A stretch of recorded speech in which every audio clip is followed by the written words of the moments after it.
Tuhan Yesus, kebangkitan-Mu membuktikan bahwa Engkau hidup. Yes.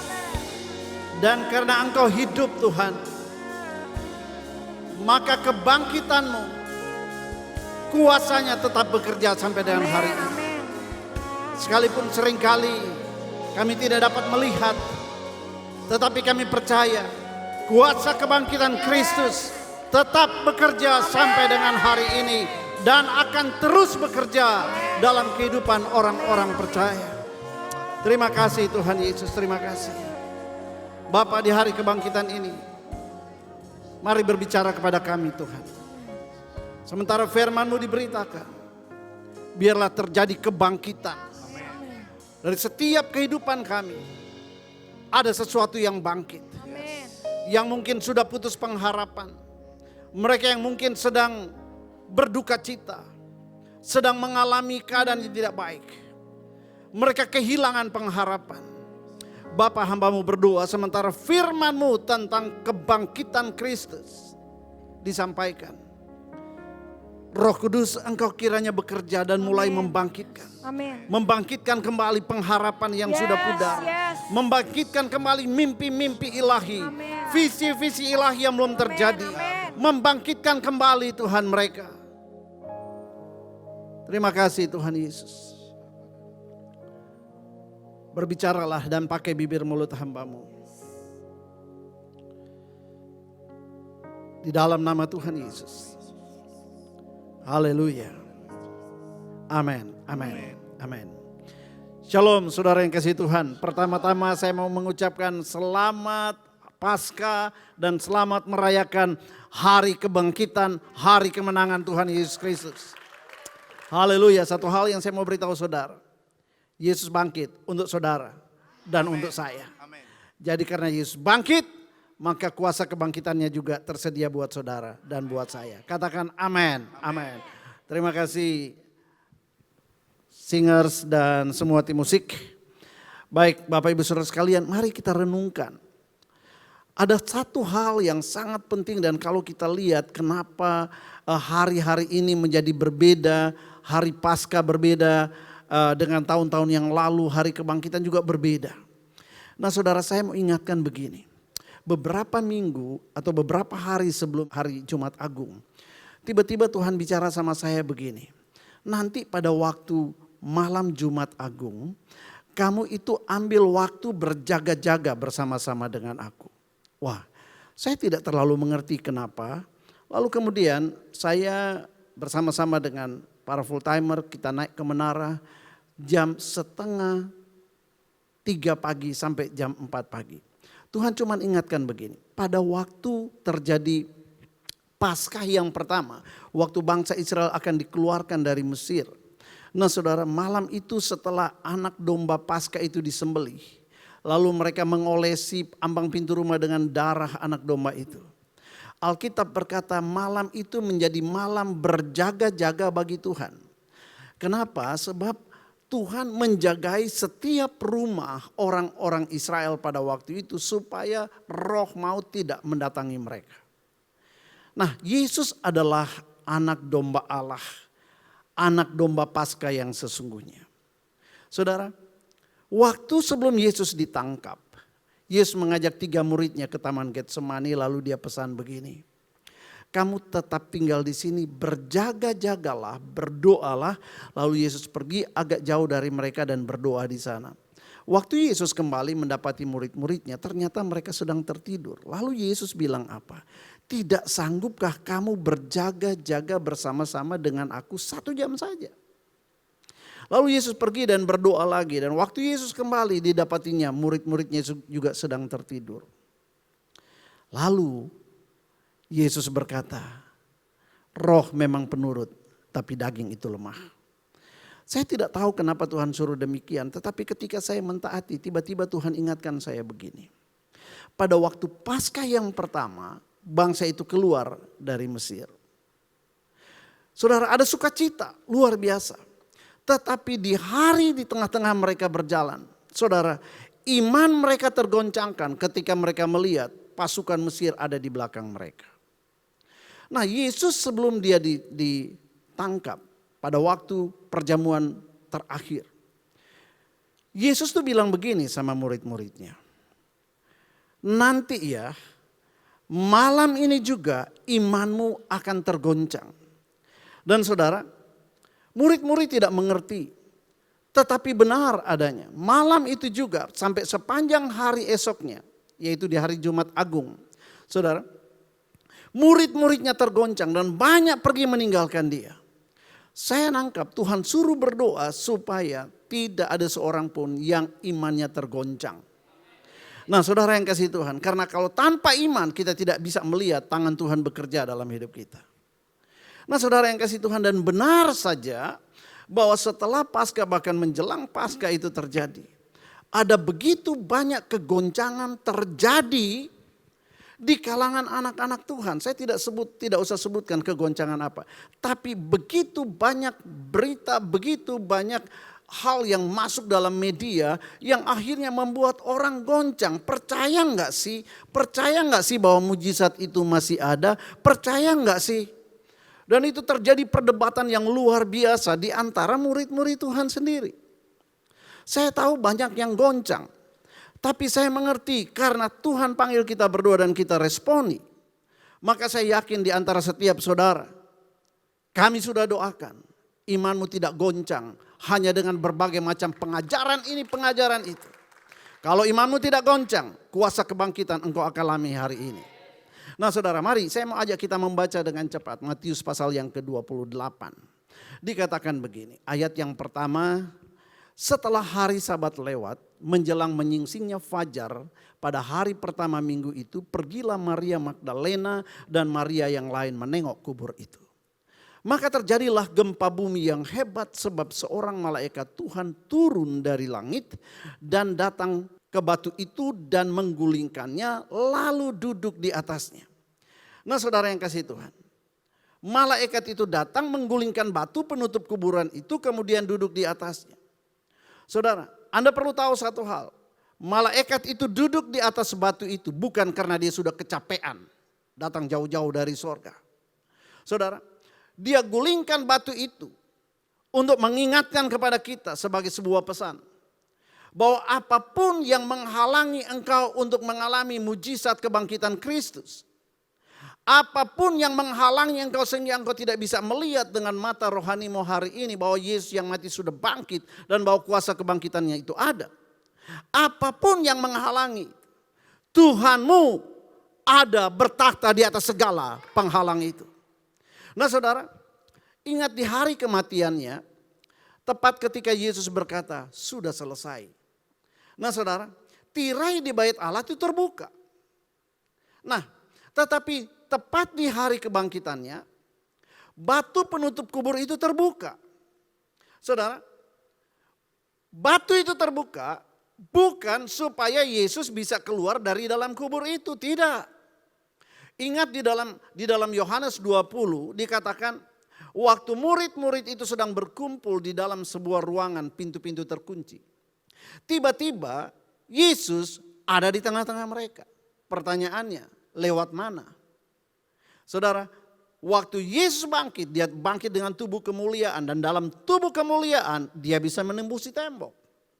Itu sebabnya saudara, kita mesti mengerti bahwa sekalipun pintu batu itu tidak digulingkan, saudara, apa susahnya Yesus untuk menembusi itu? Apa susahnya? Dia tidak bisa dibatasi dengan apapun juga ruang dan waktu. Nah saudara, tetapi pertanyaannya kenapa Tuhan harus mengutus malaikatnya untuk menggulingkan batu itu? Saudara, dengar baik ini. Bukan supaya Yesus bisa keluar dari dalam kubur itu. Melainkan supaya Maria bisa masuk ke dalamnya dan menyaksikan bahwa kubur itu sudah kosong, Yesus sudah bangkit. Saudara yang kasih Tuhan, hari-hari ini iblis sedang berusaha untuk membuat kita tidak bisa menyaksikan kuasa kebangkitan Kristus dengan ditutupi batu yang besar. Batu itu bisa berupa ketakutan, batu itu juga bisa merupakan pengajaran-pengajaran yang menolak bahwa Yesus sudah bangkit, tetapi dengan cara yang lain. Saudara yang kasih Tuhan, tapi batu itu digulingkan. Sekali lagi supaya Maria bisa masuk dan menyaksikan Yesus sudah bangkit. Nah, waktu dia bisa menyaksikan itu, saudara, Maria mengalami apa yang namanya kuasa kebangkitan Kristus. Saudara yang kasih Tuhan, di hari Minggu itu, ketika Maria menyaksikan kubur sudah kosong, Yesus sudah bangkit. Mari perhatikan semangat Maria, pengharapan Maria yang sudah pudar, saudara, hari itu juga bangkit kembali. Dia berlari mendapatkan murid-murid yang lain dan menyaksikan pagi itu bahwa Yesus sudah bangkit. Ingat, murid-murid juga sedang dalam keadaan putus asa.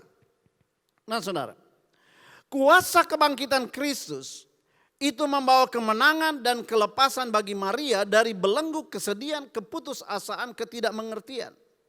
Dan saya mau beritahu saudara, kebangkitan Yesus yang kita peringati hari ini juga akan memberikan pesan kepada setiap kita bahwa kebangkitan Kristus itu cukup untuk mengembalikan apa yang hilang daripadamu. Haleluya. Kebangkitan Yesus memberikan kita sebuah pesan bahwa dia sejak dia bangkit, dia siap untuk membackup iman umat-umatnya yang percaya kepadanya sekalipun tidak melihat. Saudara, bahwa kuasa kebangkitannya tersedia untuk kita di dalam setiap situasi dan keadaan yang kita hadapi. Saudara, masalahnya sekarang tidak banyak orang yang punya keberanian untuk mempercayai kuasa kebangkitan Kristus dapat bekerja di dalam segala situasi. Karena seringkali pengetahuan begitu banyak membombardir mengisi pikiran manusia. Sehingga yang namanya iman itu dianggap sesuatu yang fiktif. Saya mau beritahu saudara, daging ini seringkali mendominasi pikiran kita. Sehingga seringkali dalam hidup ini begitu mudah kita menyimpulkan kalau yang ini tidak mungkin. Itu mungkin, ini tidak mungkin. Padahal kalau kita berani untuk mempercayai firman Allah, maka firman Allah itu Allah sendiri yang akan bela. Allah akan bertindak melakukan segala sesuatu. Kalau kita melakukan apa yang namanya firman Tuhan, kita percaya kepada firman Tuhan dan kita melangkah di dalamnya. Waktu kita melangkah karena kita percaya, maka langkah itulah yang akan menarik kuasa Tuhan masuk ke dalam semua arena ketidakmungkinanmu dan mengubahnya menjadi mungkin. Di dalam Markus pasal 16, saudara, kalau saya baca mulai ayat yang pertama, luar biasa. Tuhan ternyata melihat tekad dan keberanian Maria dan dua orang temannya yang lain. Di situ dikatakan ada Maria Magdalena, Maria ibu Yakobus dan Salome yang datang ke kubur. Mereka datang subuh. Mereka menerobos kegelapan. Karena sebuah tekad, mereka mengasihi Tuhan. Mereka kepingin lihat, masih kepingin berjumpa, melihat mayat Yesus pada waktu itu. Nah, saudara yang kasih Tuhan, ketika Tuhan melihat ada orang yang punya kerinduan dan kasihnya kepada Tuhan luar biasa, maka saudara, Tuhan utus malaikatnya saat itu juga. Saudara yang kasih Tuhan, malaikat itu datang dan menggulingkan batu itu. Kata-kata dia menggulingkan batu itu dan duduk di situ. Saya berdoa biarlah ini menjadi kabar sukacita, menjadi kabar profetik bagi kita semuanya, bagi Indonesia, bahkan bagi dunia. Kenapa? Karena Yesus beberapa hari sebelumnya, 2 hari sebelumnya, Yesus sudah berkata, "It is finished." Sudah selesai. Nah, saudara yang kasih Tuhan, dikatakan begini, malaikat itu wajahnya bagaikan kilat dan pakaiannya putih bagaikan salju. Lalu penjaga-penjaga yang ada di situ gemetar ketakutan dan menjadi seperti orang mati. Tetapi malaikat itu berkata kepada perempuan-perempuan itu, jangan takut. Saudara, hari-hari ini penuh dengan hal-hal yang menakutkan. Tapi kalau engkau punya kasih kepada Tuhan, punya tekad untuk berjumpa dengan Tuhan, Tuhan cuma mau bilang jangan engkau takut, jangan pernah takut. Katakan amin. Kemudian ayat yang ke-6 dikatakan begini, Ia tidak ada di sini sebab ia telah bangkit sama seperti yang telah dikatakannya kepadamu. Mari lihatlah tempat ia berbaring. Dan segeralah pergi dan katakanlah kepada murid-muridnya bahwa ia telah bangkit dari antara orang mati. Siapa yang suruh pergi saksikan? Itu malaikat Tuhan sendiri. Ia mendahului kamu ke Galilea, di sana kamu akan melihat dia. Sesungguhnya aku telah mengatakannya kepadamu. Jadi Tuhan kasih tahu kepada ketiga perempuan itu, sekarang kasih tahu sama mereka itu yang belum mengalami perjumpaan pribadi dengan aku yang bangkit, kasih tahu mereka aku sudah bangkit dan sebagainya. Nah saudara yang kasih Tuhan. Kemudian ada hal yang sangat menarik dan sangat mengerikan di ayat-ayat berikutnya. Kalau saya lompat ayat 10 sampai ayat 14, mari suruh perhatikan baik-baik. Lalu perempuan itu pergi memberitahukan kepada mereka, siapa mereka? Murid-murid Yesus yang selalu mengiringi Yesus. Khotbah pakai nama Yesus, semua pakai nama Yesus. Dan yang pada waktu itu sedang berkabung dan menangis. Saudara lihat, murid Yesus sudah diajarkan Yesus berkali-kali. Yesus katakan dia akan bangkit. Tapi kali itu mereka berkabung dan menangis. Why? Karena firman Tuhan yang ada dalam pikiran mereka just a knowledge. Hanya pengetahuan. Saudara, sebelum kita mengalami perjumpaan dengan Yesus yang bangkit, kita akan melihat semua pengetahuan yang kita belajar termasuk pengetahuan teologi itu akan justru menjadi batu penutup sehingga engkau tidak bisa berjumpa dengan Yesus yang bangkit. Yang ada teori.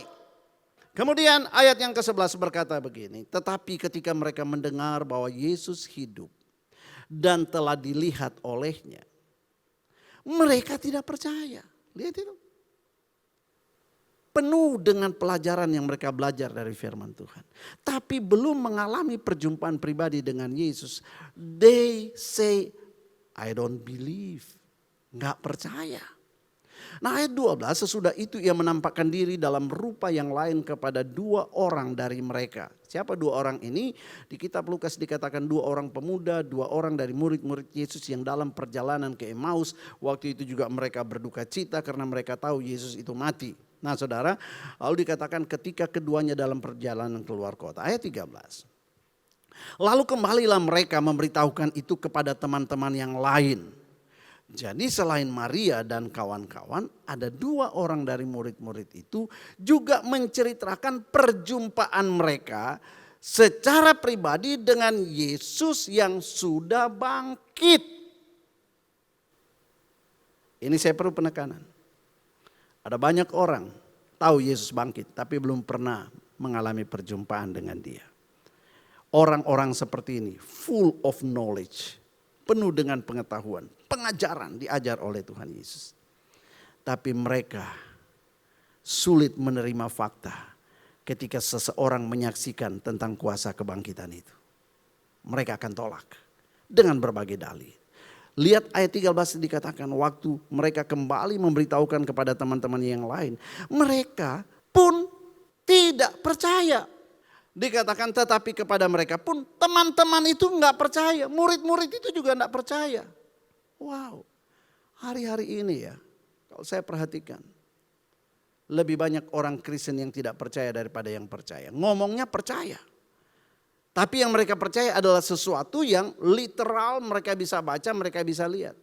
Tapi kalau sudah bicara personal encounter dengan Tuhan, banyak yang sulit untuk percaya.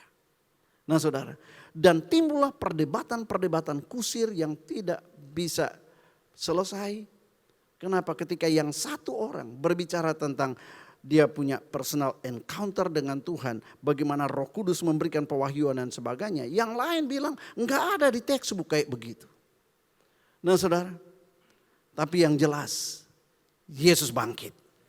Nah ayat 14 akhirnya ia menampakkan diri. Yesus menampakkan diri kepada ke-11 orang itu. Ketika mereka sedang makan dan ia mencela ketidakpercayaan dan kedegilan hati mereka oleh karena mereka tidak percaya kepada orang-orang yang sudah melihat dia bangkit. Lihat ini. Mereka tidak percaya kepada orang-orang yang sudah melihat mengalami perjumpaan dengan Yesus yang bangkit. Saudara yang kasih Tuhan, jadi mereka tidak percaya pada kesaksian Maria, tidak percaya juga kepada kesaksian dari dua orang di Emmaus itu. Dan dalam kondisi ketidakpercayaannya, Yesus Kemudian muncul. Ternyata saudara, kalau saudara perhatikan, sementara Maria dan 2 orang Emmaus itu bercerita tentang Yesus yang sudah menampakkan diri kepada mereka. Sebenarnya Yesus sudah ada di situ. Cuman mereka tidak melihatnya. Karena mereka terus menyangkal dan tidak mau percaya, akhirnya Yesus menampakkan diri. Dan mari lihat apa yang Tuhan lakukan waktu dia menampakkan diri. Dia katakan begini. Kemudian Yesus itu mencela mereka karena mereka tidak percaya. Nah saudara yang kasih Tuhan, Tuhan Yesus mencela mereka untuk 2 hal. Yang pertama ketidakpercayaan, yang kedua kedegilan hati. Dan saudara, saya mau beritahu saudara, dengar baik. Orang yang berhati degil, saya ulangi, orang yang hatinya degil tidak dapat merasakan, tidak dapat mendeteksi hadirat Tuhan yang sedang ada hadir di tengah-tengah kesaksian orang-orang itu. Saudara, jadi orang yang degil hatinya tidak bisa merasakan hadirat Tuhan dan tidak akan pernah percaya. Karena mereka tidak bisa mendeteksi kehadiran Yesus yang bangkit. Yesus hadir untuk meneguhkan bahwa kesaksian yang mereka dengar itu, walaupun mereka tidak dapat memahaminya, tetapi Yesus meneguhkan. Hari ini saya percaya, sementara saya berkhotbah seperti ini, Yesus juga hadir di rumah-rumah di mana engkau berada. Yesus yang bangkit ada di sana. Dan dia mau meneguhkan apa yang saya sampaikan ini. Ya adanya bahwa Yesus sudah bangkit dan kuasa kebangkitannya tersedia buat saudara dan buat saya hari ini. Sebab setiap kebenaran yang disaksikan senantiasa diteguhkan oleh Tuhan. Lewat apa? Hadirat Allah dalam hati setiap manusia. Kalau Yesus ada di dalam hatimu, engkau bisa mendeteksinya. Engkau bisa merasakan bahwa sebetulnya Tuhan yang sedang berbicara kepadamu, yang sedang putus asa, yang sedang bingung, yang sedang bimbang, Tuhan lagi bicara kepadamu. Hadirat Tuhan akan meyakinkan, menaruh dalam hati kita sesuatu yang berasal daripadanya. Di Markus pasal 16, perhatikan ayat 15. Ayat 15 dia berkata kepada mereka yang tadinya tidak percaya.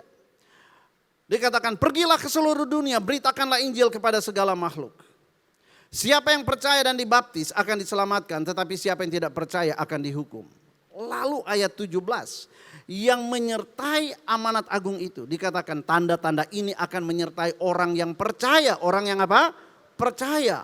Mereka akan mengusir setan-setan demi namaku. Mereka akan berbicara dalam bahasa-bahasa yang baru bagi mereka. Mereka akan memegang ular dan sekalipun mereka minum racun maut, mereka tidak akan mendapat celaka. Mereka akan meletakkan tangannya di atas orang sakit dan orang sakit itu sembuh. Sesudah Tuhan Yesus berbicara dengan demikian kepada mereka, terangkatlah ia ke sorga dan duduk di sebelah kanan Allah. Saudara perhatikan ini baik-baik. Siapa yang ngomong itu? Siapa yang ngomong bahwa tanda-tanda dan mujizat itu akan menyertai orang percaya? Siapa? Yesus yang bangkit. Itu sebabnya saudara, jangan sampai imanmu tergoncang. Hanya karena engkau mendengar ada orang-orang yang tidak percaya ada mujizat terjadi. Karena mereka yang mereka katakan itu, mereka saya yakin andai kata mereka itu sudah mengalami perjumpaan pribadi dengan Yesus yang bangkit, maka mereka akan mendengar ini perintah Tuhan, ini janji Tuhan, ini yang Tuhan suruh. Jadi kalau ditentang ada orang berdoa untuk mujizat terjadi, kemudian pakai embel-embel segala macam. Saya mau beritahu saudara, Yesus yang mana yang mereka kenal? Yesus yang sudah bangkit atau Yesus yang mati? Kalau kita lihat ini baik-baik, jemaat saya katakan jangan pernah tergoncang. Sebab Yesus yang berkata, penyelesaian amanat agung hari-hari ini akan dimeteraikan dengan tanda-tanda dan mujizat.